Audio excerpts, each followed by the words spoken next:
Şəffaflıq, operativlik və vətəndaş məmnunluğu prinsiplərinə əsaslanan Asan modeli bugün artıq uğurlu dövlət xidmətinin nümunəsi kimi tanınır. Bu fikirləri Azərbaycan televiziyasına ekskluziv müsahibə verən Vətəndaşlara Xidmət və Sosial İnnovasiyalar üzrə Dövlət Agentliyinin sədri Ülvi Mehdiyev səsləndirib. Cənab Prezidentin şəxsi təşəbbüsü olan Asan Xidmət artıq Azərbaycanın intellektual brendinə çevrildi. Ən mötəbər beynəlxalq təşkilatlar tərəfindən mükafatlandırıldı, qəbul edildi, qiymətləndirildi və bugün artıq dünyaya yaxşı idarə etmə təşəbbüsü kimi, modeli kimi tövsiyə olunur beynəlxalq təşkilatlar tərəfindən. Bu müddət ərzində artıq 94 milyona yaxın müraciət Asan Xidmət olubdur. Əhalimizin sayı 10 milyondan bir qədər çoxdur.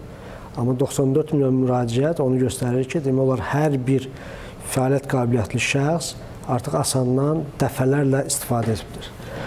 Və ötən 2025-ci ildə Asan üçün uğurlu oldu. Belə ki, bu dövrdə 12 milyondan çox müraciət oldu Asan Xidmətə və vətəndaşların məmnunluq səviyyəsi isə müxtəlif 7 mənbədən topladığımız məlumatlar, eyni zamanda hər bir Asandan istifadə edən vətəndaşdan aldığımız sorğuların nəticəsinə görə 99,9% vətəndaş məmnunluğuna nail olunub.